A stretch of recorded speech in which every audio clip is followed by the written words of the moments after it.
सायंकाळच्या मननचिंतनामध्ये एस.ए. चर्च नंदुरबारच्या वतीने आपणा सगळ्यांचं सहर्ष स्वागत आहे. पुन्हा एक वार सायंकाळचं आपण मनन सुरुवात करीत आहोत विजय संगीतातून 79 गीत नंबर आपण गाऊया. विमल आत्मा ओती देवा ख्रिस्ताकरिता.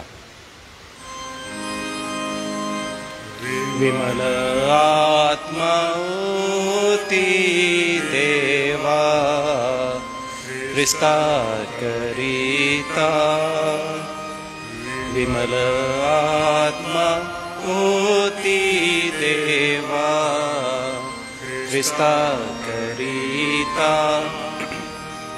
अग्नितुल्य रसना जरी अग्नितुल्य रसना जरी आता नये आमावरी तथापि तू चित्ती भरी आत्मा पुरता देवा आत्मा पुरता. विमल आत्मा ओती देवा ख्रिस्ताकरिता. त्यास भरुनी आमनी त्यास भरुनी आमनी वारी अघे सारी जनी ख्रिस्तामनी जगवनी दे सौख्यता देवा दे सौख्यता. विमल आत्मा ओती देवा ख्रिस्ताकरिता.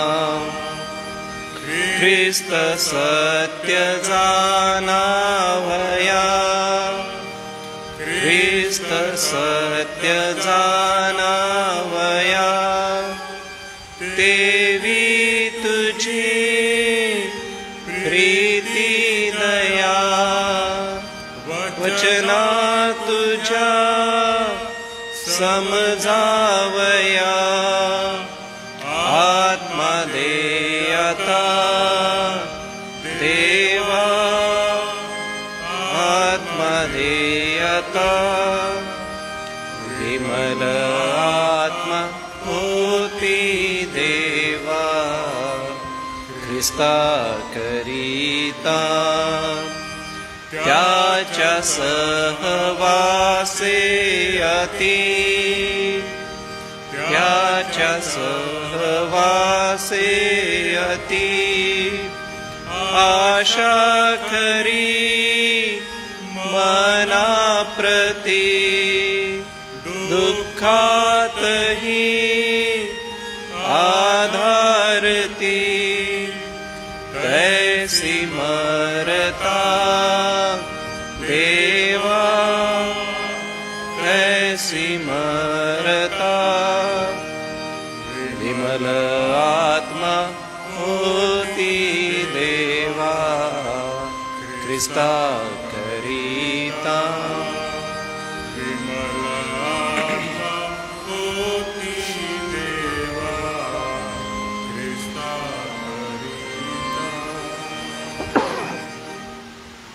आज सायंकाळचं मनन सन्माननीय रेव्हरंड J.H. पठारे पाळकसाहेब यांच्याकडून आहे.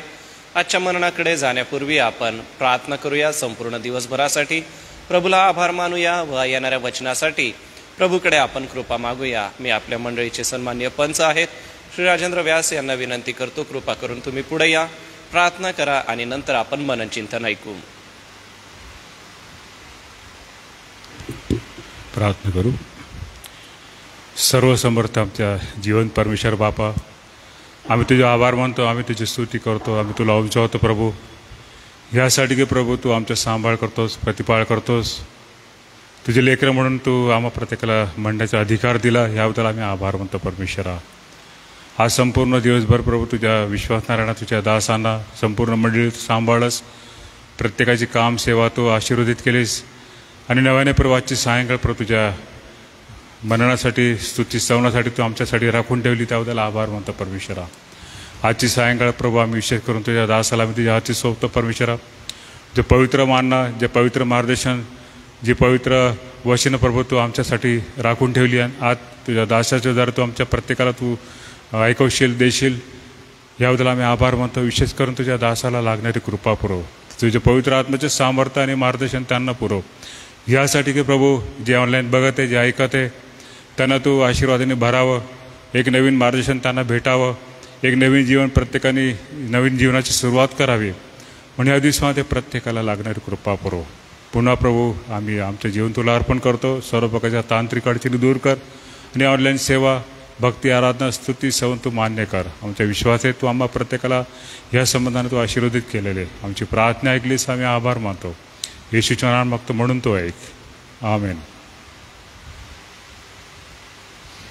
या दिवसांमध्ये सन्मान्य रेव्हरेंड जयेश पठारे पाळक साहेबांनी पावित्र्याविषयीचं जे अतिशय मौल्यवान असं शिक्षण याजकांच्या जीवनातून आम्हाला दिलेलं आहे, त्यातीलच पुढील भाग आज आपण ऐकणार आहोत. मी आपणा सगळ्यांच्या उपस्थितीत पाळक साहेबांचं स्वागत करतो आणि वचनाच्या सेवेसाठी आमंत्रित करतो. सर्वांना सलाम. आज सायंकाळी पुन्हा एक वार ज्या मन्नासकडे आपण वळत आहोत. पवित्र शास्त्र बायबलमध्ये जुन्या करारामध्ये याजकाला परमेश्वराने जे पवित्र वस्त्र तयार करावासाठी आणि त्याच्या सेवेसाठी उपयोगी पडावेत म्हणून ही वचनं आपण पवित्र शास्त्रामधून वाचत आहोत. मागच्या आठवड्यामध्ये देखील आपण निर्गम 28वा अध्याय वाचला आणि आज निर्गम 39वा अध्याय. आता हा पूर्ण अध्याय वाचणार नाही, परंतु आपल्याला थोडं समजण्यासाठी पहिले 8 वचनं आपण वाचूया.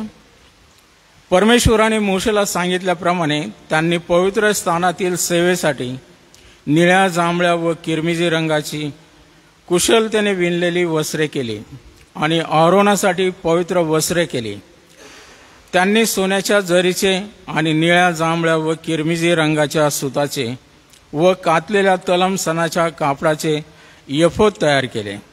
त्यांनी सोने ठोकून त्याचे पातळ पत्रे केले आणि ते पत्रे कापून त्याची तार केली आणि ती कुशल कारागिराकडून निळ्या, जांभळ्या व किरमिजी रंगाच्या व कातलेल्या तलम सणाच्या कापडात भरली.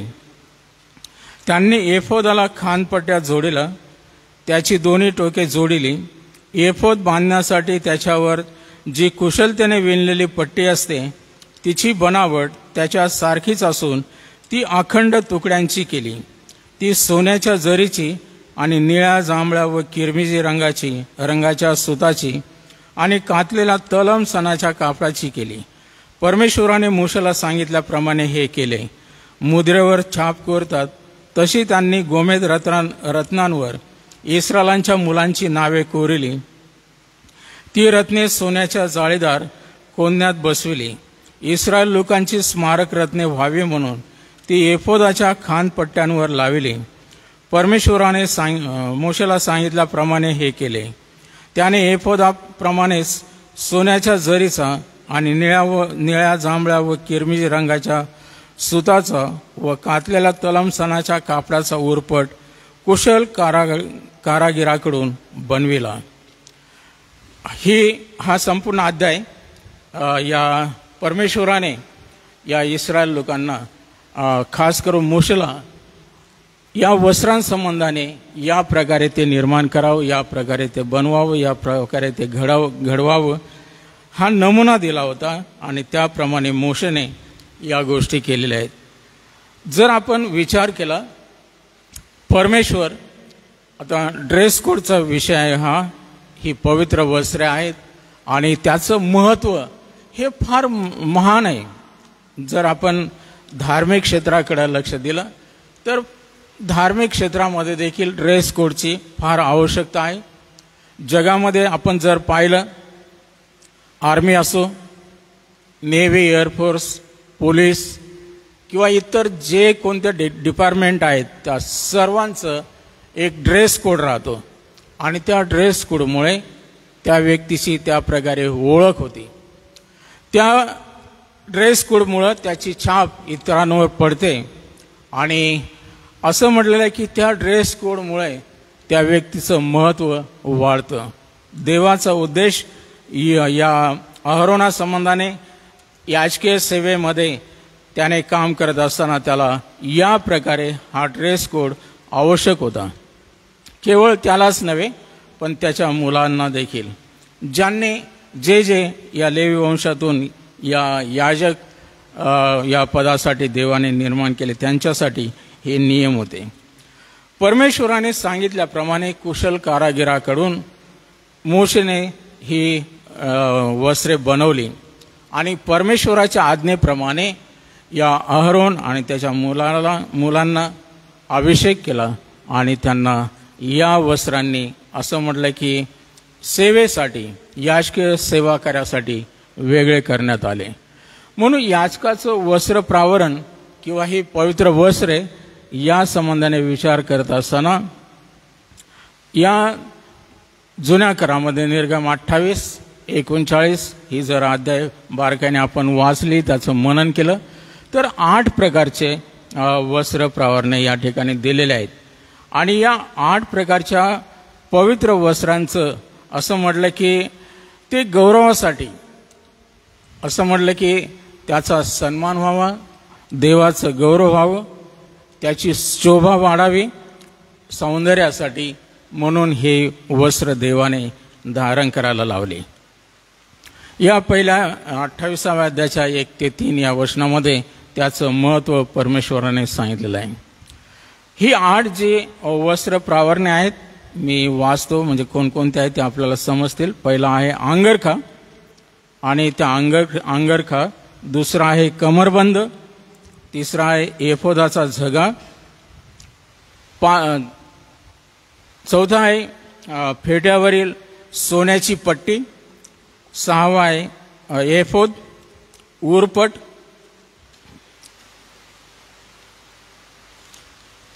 आणि मग अहरोनाच्या मुलांसाठी अंगरखा पांढरा,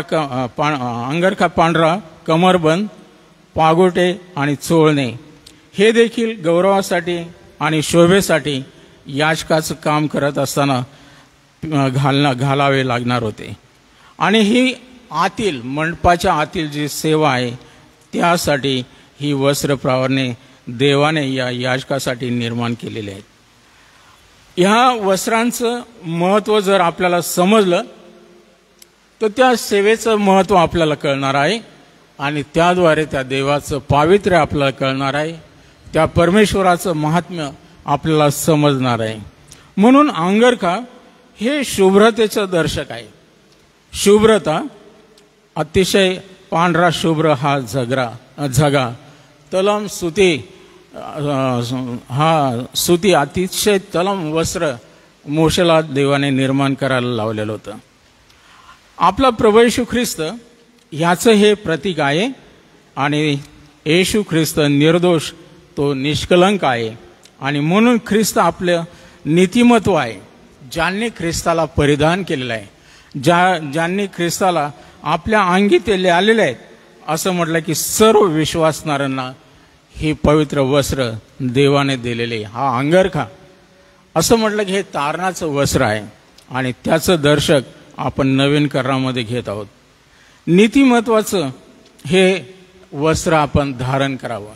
आपण नीतिमान नाही, जगामध्ये एक देखील नीतिमान नाही, परंतु ज्याचं नीतिमत्व आपल्याला लाभलेलं आहे, जो आपल्या पापासाठी मरण पावला, ज्याने आम्हाला त्या पाप आणि घनघोर अशा अपराधांमधून ज्याने आमची सुटका केली. आपले पापे लाखेसारखे लाल असतानाही ते पांढरे शुभ्र येशू ख्रिस्ताच्या रक्तामध्ये झालेले आहेत आणि आपल्याला त्याचं नीतिमत्व ते दिलेलं आहे. म्हणून हा अंगरखा अतिशय महत्त्वाचा होता. जरी ते शुभ्रतेचं दर्शक आहे, ते पावित्र्याचं प्रतीक आहे. म्हणून प्रभू येशू ख्रिस्ताच्या असं म्हटलं की आम्हाला त्याला परिधान करण्यासंबंधाने नवीन करारामध्ये त्याचं लागूकरण आपल्याला करायचं आहे. मंडपामध्ये म्हणा किंवा मंदिरामध्ये सेवा चाकरी करत असताना या अंगरखा हा पवित्र वस्त्र त्याला सतत घालावं लागत होतं. आणि मग देवाने त्यावर जे एफोदाचा झगा आहे, उरपट आहे, कमरबंद आहे, ज्याने तो याजक पूर्णतः झाकून जात होता. आणि मग असं म्हटलेलं आहे की याजकाला जो पेहराव करायचा होता त्याला फेटा आहे, त्या फेट्याच्या बरोबर असं म्हटलं त्या कपाळपट्टीला सोन्याची ती पट्टी होती. हे सर्व त्याची शोभा वाढावी, देवाचं गौरव व्हावं, सौंदर्य खुलावं, ह्या उद्देशाने देवाने निर्माण केलेलं आहे. आता मागं पुढं आता थोडंसं अध्यायांमध्ये आपण वाचन करत असताना आणि थोडीशी माहिती आपण गोळा करत असताना ह्या वस्त्रांविषयी भरपूर स्पष्टीकरण दिलेलं आहे. त्याचं खोल रीतीने लागूकरण केलेलं आहे, परंतु मननामध्ये आपल्याला थोडक्यामध्ये त्या गोष्टी घ्यायच्या आहेत. कमरबंद हे कार्याचं प्रतीक आहे किंवा कार्याचं दर्शक हे दाखवलेलं आहे. देवाने जग निर्माण केलं, जगाची निर्मिती आपल्याला माहीत आहे की देवाने शब्दाने हे विश्व निर्माण केलेलं आहे. देव बोलला आणि अवघं झालं, परंतु असं म्हटलेलं आहे ज्या गोष्टी संबंधाने जे तारण त्याच्यासाठी फक्त देव बोलला असता तर सर्वांचं तारण झालं असतं, परंतु मनुष्याचं तारण होण्यासाठी तसं घडलं नाही. तर प्रभू येशू ख्रिस्ताला या जगामध्ये येऊन कार्य करावं लागलेलं आहे. आणि हे कार्य जे आहे देवाच्या महान योजनेमधलं हे जे महत्त्वाचं कार्य आहे ते बलिदानाचं, आणि प्रभू येशू ख्रिस्ताने हे कार्य केलेलं आहे. कमरबंद त्याचं लागूकरण आपण या प्रकारे करावं. प्रभू येशू ख्रिस्ताला कार्य करावं लागलं याचा अर्थ त्या काल्वरीच्या वधस्तंभावर कोणी मरायला धजणार नव्हता. असं म्हटलं की चांगल्यासाठी मरणारा तो विरळाच आहे, परंतु आमचा प्रभू येशू ख्रिस्त जे पापी आहेत आशांसाठी तो मरण पावलेला आहे. हे पवित्र महान कार्य साधारण कार्य नव्हतं. काल्वरीच्या वधस्तंभावर अतिशय क्रूरतेने त्याला मरण पत्करावं लागलेलं आहे. अपमानित, निंदात्मक आणि हाल अपेष्टा भोगत ते प्रभू येशू ख्रिस्ताने महान कार्य या जगात केलेलं आहे. आणि म्हणून त्याचं दर्शक म्हणून हा कमरबंद दाखवलेला आहे. एफोदाचा झगा जो आहे 28व्या अध्यायामध्ये 22 ते 26 आणि 31 ते 35 या वचनामध्ये याजकपणाचं हे चिन्ह आहे. आणि त्यावर डाळिंबे हे सफलतेचं चिन्ह किंवा प्रतीक दिलेलं आहे. जे डाळिंबे अतिशय कलाकुसरीने हे वस्त्र घडवण्यासाठी देवाने ते घुंगर, ते डाळिंब कशा प्रकारे बसवावेत, त्याची जागा कुठे असावी, कोणत्यामध्ये कोणता मणी गुंफावा, हे देवाने बारीक सारीक दिलेलं होतं. जो एफोदाचा झगा आहे, जो याजकाला या अंगरख्यावरती तो एफोदाचा झगा धारण करायचा आहे आणि त्याच्यावर मग तो उरपट घालायचा आहे. हा एफोदाचा झगा असं म्हटलं की याजकपणाचं चिन्ह आहे, अधिकारपणाचं चिन्ह आहे की परमेश्वराने आम्हाला याजकीय सेवा करायसाठी हा अधिकार दिलेला आहे. कोणी मनुष्याने बसवला नाही, कोणी आम्हाला जगातल्या व्यक्तींनी निवडलं नाही. जसं प्रभू येशू ख्रिस्त म्हणतो ना, तुम्ही मला निवडलं नाही तर मी तुम्हाला निवडलं व नेमलं यासाठी की तुम्ही जाऊन फळ द्यावे. परमेश्वरापासून ही योजना आहे, ही निवड आहे. आणि म्हणून हे याजकपणाचं चिन्ह म्हणून हा एफोदाचा झगा दिलेला आहे. आणि त्या झग्यावरती जे डाळिंबे, जे घुंगरू बसवण्यात आलेले आहेत, असं म्हटलं की हे सफलतेचं चिन्ह आहे. हे दर्शक, ही सफलता आहे या सेवा कार्याची. आणि म्हणून असं म्हटलं आहे की या झग्याला, या याजकाच्या झग्याला लावलेले ही डाळिंबे सतत सेवा कार्य करत असताना सफलतेने आपण ते कार्य करत राहावं. हात आणि घुंगरू त्याच्या संबंधाने वचन 35 मध्ये दिलेलं आहे की याजकाला कर्तव्याची आठवण करून देत असता मुख्य याजकाला बारीक सारीक तपशिलासह सर्व संस्कार पाळावे लागत असत. हा महायाजक जो आहे त्याला आपलं कर्तव्य, त्याची जबाबदारी हे घुंगरं सतत आठवण करून देत. त्याच्या आवाजाने त्याचं महत्त्व त्याला समजत होतं.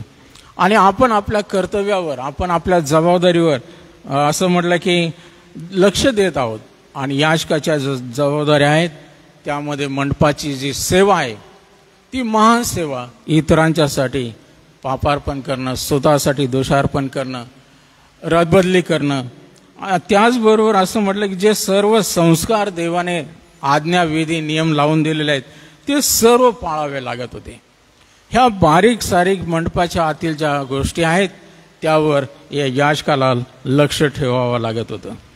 म्हणून असं म्हटलेलं की ह्या गोष्टी अर्थभरित जरी असल्या तरी त्या जबाबदारीच्या आहेत. आमचा प्रभू येशू ख्रिस्त हा आपला प्रमुख याजक आहे आणि त्याने या जगामध्ये येऊन परमेश्वराची इच्छा पूर्ण केली. त्याने सांगितलं, मी परमेश्वराच्या इच्छेप्रमाणे कराव्यासाठी मी या जगात आलेलो आहे. आणि म्हणून त्या वधस्तंभावर त्याने ते कार्य पूर्ण झाल्यानंतर पूर्ण झाले आहे असं म्हटलेलं आहे. हा आमचा प्रभू येशू ख्रिस्त, तो आपल्या या पृथ्वीवरच्या जीवनामध्ये सदैव दक्ष होता की ज्या सेवेच्या द्वारे देवाला आनंद मिळेल, देव प्रसन्न होईल.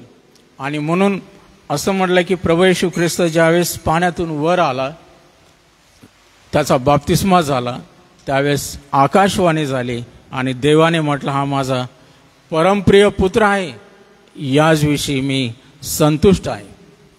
येशू म्हणतो की देवाच्या इच्छेप्रमाणे करणं हेच एक माझं काम आहे, हेच माझं अन्न आहे. म्हणजे एकसारखं प्रभू येशू ख्रिस्ताने आपल्या स्वर्गीय पित्याला, त्या परमेश्वराला असं म्हटलं की त्याच्या इच्छेप्रमाणे करण्यासाठी पुढं ठेवलेलं आहे. त्याने ज्या ज्या प्रार्थना केल्या त्या त्या प्रार्थनेमध्ये त्याने म्हटलं, माझ्या इच्छेप्रमाणे नको, तुझ्या इच्छेप्रमाणे होऊ दे प्रत्येक गोष्टीमध्ये. आणि प्रभू येशू ख्रिस्ताने जे चिन्ह चमत्कार केले त्यामध्ये देखील त्याने म्हटलं की पित्या, तू माझं ऐकलंस, हे तू केलंस, म्हणून त्याला धन्यवाद दिला, त्याचे आभार मानलेले आहे. ह्या 8 प्रकारच्या वस्त्र प्रावरणामध्ये फेट्यावरील जी सोन्याची पट्टी आहे 28 अध्याय 30 ते 31 या वचनामध्ये केवळ प्रमुख याजकालाच असा फेटा होता. आता त्याच्या मुलांसाठी देखील फेटे बनवलेले होते, परंतु केवळ ही सोन्याची पट्टी ह्या महायाजकाच्या कपाळपट्टीला, या फेट्यावर लावायची होती.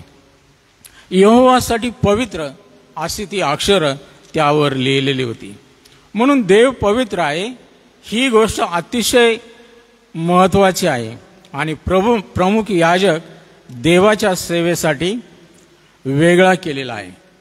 देव पवित्र आहे आणि जर देव पवित्र आहे तर असं म्हटलं की ह्या मधून देवाचं पावित्र्य प्रगट झालं पाहिजे. हीच महत्त्वाची गोष्ट या फेट्यावरील सोन्याच्या पट्टीवरून आपल्या निदर्शनास येतं. प्रमुख याजक देवाच्या सेवेसाठी वेगळा केलेला होता. त्याप्रमाणे विश्वासणाऱ्यांना देवाच्या सेवेसाठी वेगळे करण्यात आलेलं आहे. आपण जगातूनच घेतलेला आहोत आणि या जगामध्येच ठेवलेलं आहे, परंतु आम्हाला वेगळेपण मिळालेलं आहे. वेगळेपण हे असं आहे की एखादी नाव समुद्रामध्ये चालते, पाण्यामध्ये पाणी भोवताली आहे आणि ही नाव अगदी त्याच्यामध्ये सुरक्षित आहे. लहानसं छिद्र पण जर पडलं तर जगात ते समुद्रातलं पाणी तिच्यामध्ये येऊन तिचा नाश करेल. जगिक पण आपल्यामध्ये येऊ नये म्हणून असं म्हटलं की आमच्यात आणि जगामध्ये फरक दिसला पाहिजे. आम्हाला वेगळं केलेलं आहे, या पवित्र सेवा करायसाठी वेगळे करण्यात आलेले आहे. आणि मनुष्य देवाला जे काही देतो ते सर्व अपूर्ण आहे. आम्ही देवासाठी जे काही देतो ते अपूर्ण आणि सदोष आहे. जे काही दोष प्रमुख याजक पाहत असे, असं म्हटलं की त्या या रीतीने ते अर्पण किंवा त्या माणसाला देव स्वीकारतो. मनुष्याचं अर्पण म्हणा किंवा माणसाला देव कसा स्वीकारत होता असं म्हटलं की याजकालाही माहीत होतं हे अर्पण आम्ही देवाला सादर करत आहोत ते काय परिपूर्ण नाही, ते सदोष आहे. परंतु देव त्याचा हेतू पाहत होता आणि मग याजकाला स्वतःसाठी देखील अर्पण करावं लागत होतं. दोषार्पण अर्पावं लागत होतं. आमचा प्रभू येशू ख्रिस्त आपली सर्व मानवी अपूर्णता आणि आपले दोष हे दूर करण्यासाठी आला. आणि प्रभू येशू ख्रिस्ताचं अर्पण हे एकच सर्वश्रेष्ठ अर्पण होतं की जे परिपूर्ण होतं. त्यानंतर अर्पण करण्याची गरज भासलेली नाही. प्रभू येशू ख्रिस्ताने आपल्या सर्वांच्या वतीने एकदाच कायमस्वरूपीचं ते अर्पण स्वतःचं त्याने अर्पण केलेलं आहे. आणि म्हणून आपला प्रमुख याजक म्हणून आपली अपूर्णता व दोष वधस्तंभावर त्याने वाहून नेलेले आहेत. आणि यामुळे देव आपला स्वीकार करतो. आपण जे विश्वासणारे आहोत, परके आणि विदेशी आहोत, त्या आमच्यावर देवाने दया करावी एवढी आमची योग्यता नव्हती. कारण जुन्या कराचा मनुष्य आणि नवीन कराचा मनुष्य यामध्ये फरक आहे. जुन्या कराच्या मनुष्यपणामध्ये 3 प्रकार आहेत. एकीकडे आहे मनुष्य, एकीकडे आहे प्रमुख याजक आणि तिसरा आहे परमेश्वर. मध्यस्थाच्या भूमिकेमधून हा याजक, प्रमुख याजक मनुष्याच्या वतीने रदबदली करत होता, मनुष्याच्या वतीने दोषार्पण पापार्पण करत होता. आणि परमेश्वर असं म्हटलं की त्यामधून त्या मनुष्यावर दया करत होता. नवीन करारामध्ये हा फरक आहे की मनुष्य, प्रभू येशू ख्रिस्त आणि परमेश्वर म्हणजे येशू ख्रिस्त हा आमचा मध्यस्थ आहे. येशू ख्रिस्ताच्या द्वारे देव आमच्याकडे पाहतो. कारण आम्ही देवाचं संतान, इस्रायलाचं संतान, अब्रामाचं संतान आम्ही गणले गेलेलो आहोत. वारस पुत्रांच्या प्रमाणे प्रभू येशू ख्रिस्ताच्या द्वारे आमच्याकडे देव या प्रकारे पाहत आहे. म्हणून आम्हाला या गोष्टी समजण्यासाठी आध्यात्मिक लागूकरण आपल्याला करणं फार महत्त्वाचं आहे. काही विश्लेषण जरा खोलात आहेत म्हणून मी वरवर थोडंसं हे वस्त्र प्रावरणाबद्दल बोलणार आहे. 2-3 आठवडे जातील. परंतु आपण ह्या मंडपाच्या आतील ज्या गोष्टी आहेत, ज्या देवाने त्याची निर्मिती करायला लावली आणि देवाला या जगामध्ये मनुष्यामध्ये येऊन वस्ती करायची आहे, मनुष्यामध्ये येऊन राहायचं आहे. परंतु त्या मनुष्याने देवाच्या आज्ञेप्रमाणे वागलं पाहिजे, देवाच्या इच्छेप्रमाणे त्याने पूर्ण केलं पाहिजे. आणि जर तो देवाच्या आज्ञा पाळेल, देवाच्या इच्छेप्रमाणे करेल, तर त्या मनुष्यामध्ये, त्या मानवामध्ये, त्या इस्रायलांमध्ये देवाची वस्ती होणार होती. म्हणून देवाने आपलं निवासस्थान म्हणून तो मंडप, ते मंदिर, ही जागा निवडली. आज आम्ही जे नवीन कराचे लोक आहोत, आम्ही त्या भूमिकेमध्ये स्वतःला लागू केलं तर परमेश्वराचं निवासस्थान आमचं अंतःकरण रूपी हे मंडप आहे किंवा हे मंदिर आहे, त्यामध्ये त्याचा निवास व्हावा. जर ही आपली इच्छा आहे तर त्यामध्ये आम्हाला या देवाच्या आज्ञा पाळणं, देवाच्या इच्छेप्रमाणे करणं आणि त्या प्रकारे वागणं हे देव पाहणार आणि मग तो आपल्यामध्ये येऊन वस्ती करणार. पुढे एफोद उरपट आहे आणि उरीम व थुमीम या जरा महत्त्वाच्या गोष्टी आहेत, त्या आपण बारकाने पुढे समजून घेऊ. तर मी इथं थांबतो वेळ झाल्यामुळं. हे पवित्र वस्त्र प्रावरण जे आहेत ते फार महत्त्वाचे आहेत. जुन्या करारामधून नवीन करारामध्ये आता वेगवेगळे डिनॉमिनेशन आहेत आणि त्याच्या अँग्लिकन पद्धतीने म्हणा किंवा या गोष्टीने देखील आपल्याला समजून घ्यायचं आहे की नवीन करारामध्ये देखील त्याचं कशा प्रकारे महत्त्व आहे आणि आम्ही कशा प्रकारे करत आहोत. म्हणून देवबाप करो या दिवसामध्ये आम्ही या गोष्टींचा विचार करत असताना ही वचनं आपल्याला लागूकरण करू. फक्त वस्त्रांनी नव्हे परंतु आपल्या पवित्र आचरणानं देखील देव संतुष्ट झाला पाहिजे. देवबाप करो ही वचनं आपण सर्वांसाठी आशीर्वादित करू.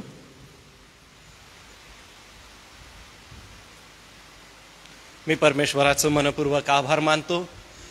अतिशय महत्त्वाच्या ह्या पावित्र्याच्या गोष्टी आहे, कारण ती परमेश्वराने याजकांना नेमलं, त्यांना निवडलं आणि त्यांना प्रजेच्या जबाबदारीसाठी, संपूर्ण इस्रायली लोकांच्या अर्पण व्यवस्थेसाठी आणि धार्मिक कार्यासाठी परमेश्वराने त्यांना वेगळं केलं होतं व त्यांचे वस्त्र कसे असावे, त्यांनी आपलं जीवन कसं जगावं याबद्दल अतिशय सखोल आणि अतिशय सोप्या शब्दात आपल्याला प्रभूचं मार्गदर्शन मिळत आहे. ह्या गौरवी सेवा कार्यासाठी मी परमेश्वराचा आभार मानतो आणि माननीय रेव्हरंड जयेश पठारे पाळक साहेबांचं मनपूर्वक आभार मानतो की आपण अतिशय मौल्यवान आणि या गोष्टी गरजेच्या आहे ज्या प्रत्येक ख्रिस्ती विश्वासणाऱ्याने समजून घेतल्या पाहिजे. कारण की खूप साऱ्या वेळेला आपण जुना करार वाचतो परंतु त्यामधला अर्थ आपण समजून घेत नाही. प्रत्येक गोष्टीच्या मागे अर्थ होता. जशी 8 वस्त्रांची प्रकार होती, त्या वस्त्रांच्या प्रत्येक वस्त्राला एक विशेष महत्त्व होतं. ते महत्त्व आपण या दिवसामध्ये समजून घेत आहोत. पावित्र्याने युक्त होऊन जीवन जगण्यासाठी प्रभुदेव बाप आपणा सगळ्यांना त्याची कृपा देव, त्याचा अनुग्रह देव.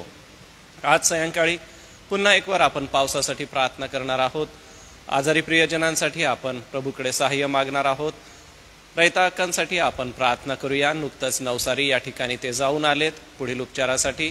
प्रभुदेव बाप त्यांना आरोग्य देव. सोबतच जुलियाना अक्का गायकवाड यांची आठवण करूया. नाशिक या ठिकाणी नुकतेच ते उपचारासाठी जाऊन आले. प्रभुदेव बाप त्यांचं आरोग्य आपल्या हाती घेऊ आणि लवकरात लवकर त्यांना आरोग्य देव. श्री पीडी लवणे आहेत, त्यांच्या आरोग्यासाठी प्रार्थना करूया. सोबतच मालतीबाई वळवी आहेत. प्रभुदेव बाप या प्रियजनांना आरोग्य देव. आजच्या सायंकाळी ऑनलाईन सभेमध्ये जे उपस्थित आहेत त्यापैकी सन्माननीय डॉक्टर रिचर्ड दिनाकरन हे सुद्धा आज सभेमध्ये आमच्या सोबत आहेत. Honourable doctor Richard Dinakaran sir, thank you so much for joining today's evening meeting. We welcoming you, sir, and we will pray for your ministry and we will pray for our Build International and Ekta Bible Network study. May God bless you, all the students and all the participators. Let's pray. हे सेनाधीश परमेश्वर पित्या, आम्ही तुझी स्तुती करतो आजच्या सायंकाळी build एकता इंटरनॅशनलच्या वतीने doctor Richard Dinakaran हे जे सेवा कार्य करीत आहे त्या सेवा कार्यामध्ये आम्हाला देखील सहभागी होण्याची कृपा पुरवून प्रभू पवित्र शास्त्राचं सखोल ज्ञान आम्हाला मिळतंय त्यासाठी आभार मानतो. आजच्या सायंकाळी ते आमच्या सोबत आहे त्यासाठी देखील तुझी स्तुती करतो. सोबतच आम्ही रहिता हक्कांसाठी प्रार्थना करतो. रहिता हक्कांना जे उपचार चाललेले आहेत त्या उपचारामध्ये आरोग्य दे. आम्ही जुलियाना अक्का यांची आठवण करतो. जे उपचार ते घेत आहेत त्या उपचारामध्ये लवकरात लवकर त्यांना गुण मिळू दे. सोबतच श्री पीडी लवणे आहेत, त्यांना दिलेल्या आरोग्यासाठी आभार मानतो. अशोक शिंपी यांना दिलेल्या आरोग्यासाठी आम्ही उपकार मानतो. मालतीबाई वळवी यांना जे आरोग्य तू देत आहे त्यासाठी आम्ही आभार मानतो. परमेश्वर पित्या, आम्ही आजच्या सायंकाळी प्रार्थना करतो की प्रभू तुझी कृपा आणि तुझा अनुग्रह आम्हा सगळ्यांच्या सोबत असू दे. रोबेन गार्दी यांच्यासाठी आम्ही प्रार्थना करतो. वृद्धापकाळामध्ये तू त्यांना स्पर्श कर, आपलं आरोग्य दे, अशक्तपण दूर कर आणि लवकर त्यांना तू आरोग्य दे. सोबत परमेश्वरा, आम्ही पावसासाठी प्रार्थना करत आहोत. आम्हाला पाऊस हवा आहे. आमच्या गरजेप्रमाणे प्रभू तू आम्हाला पाऊस द्यावा, कारण की आमच्या तलावांना अजून पाहिजे तितकं पाणी नाही आहे आणि म्हणूनच विनंती करतो आम्हाला मुबलक असा पाण्याचा साठा तू दे आणि आम्हाला प्रभू पाऊस तू दे. आजच्या वचनाच्या सेवेसाठी आम्ही आभार मानतो. पाळक साहेबांचं सेवा कार्य आणि जीवन प्रभू तू आशीर्वादित कर. मागील सप्ताहात त्यांना बरं नव्हतं परंतु आता जे आरोग्य दिलं त्यासाठी आम्ही आभार मानतो. आम्ही SMच्या सेवा कार्यासाठी व या सेवा कार्याच्या द्वारे होत असलेल्या सर्व गौरवी कार्यासाठी आमची प्रार्थना आहे. आमचे सर्व पदाधिकारी वर्ग, आमचे कार्यकारी संचालक, आमचे अध्यक्ष महोदय, आमचे सर्व विश्वस्त, आमच्या शाळा, चर्चेसच्या सर्व सेवा या सगळ्या देबापा आशीर्वादित होऊ दे व याद्वारे तुझं गौरव तू करून घे. आज सायंकाळ आम्ही महिला मंडळ, तरुण संघ आणि संडे स्कूल यांची आठवण करतो. प्रत्येकाचं सेवा कार्य प्रभू तू आशीर्वादित कर. व आज सायंकाळी जे पावित्र्याचं वचन आम्ही ऐकलं त्या पावित्र्याने युक्त होऊन आम्ही पवित्र जीवन जगावं यासाठी तुझी कृपा देखील तू आम्हाला दे. ही प्रार्थना प्रभू येशूच्या नावाने मागतो म्हणून तो ऐक. आमेन. आपण प्रभूने शिकवलेली प्रार्थना म्हणू आणि आपल्या प्रभूच्या प्रार्थनेनंतर सन्माननीय रेव्हरंड जयेश पठारे पाळक साहेब पुढे येतील, आशीर्वाद देतील आणि या रात्री ईश्वरा हे गीत गाऊन आजचं मनन आपण थांबू. हे आमच्या स्वर्गातील पित्या, तुझे नाव पवित्र मानिले जाओ, तुझे राज्य येऊ, जसे स्वर्गात तसेच पृथ्वीवरही तुझ्या इच्छेप्रमाणे हो. आमची रोजची भाकर आज तू आम्हास दे आणि जसे आम्ही आमच्या ऋणी सोडून सोडितो तसेच तू आमच्या ऋणी आम्हास सोड आणि आम्हास परीक्षेत आणू नकोस तर आम्हास सर्व वाईटापासून सोडीव, कारण की राज्य, सामर्थ्य आणि गौरव ही सर्व काळ तुझीच आहे. आमेन. आणि आता आपला तारणारा प्रभू येशू ख्रिस्ताची कृपा, देवबापाची प्रीती आणि पवित्र आत्म्याची गोड संगती जे विश्वासणारे ऑनलाईन जोडले गेलेले त्यांच्याबरोबर, जे दास तुझे या मंदिरामध्ये आलेले आहेत त्यांच्याबरोबर, आमच्या SM ट्रस्ट आणि SA चर्चच्या सेवा कार्याबरोबर, देवाची मंडळी आणि इस्रायल राष्ट्र याबरोबर आता आणि सदा सर्व काळ असो. आमेन. या रात्री तू मजला सांभाळ, आयुष्यभर राखी तू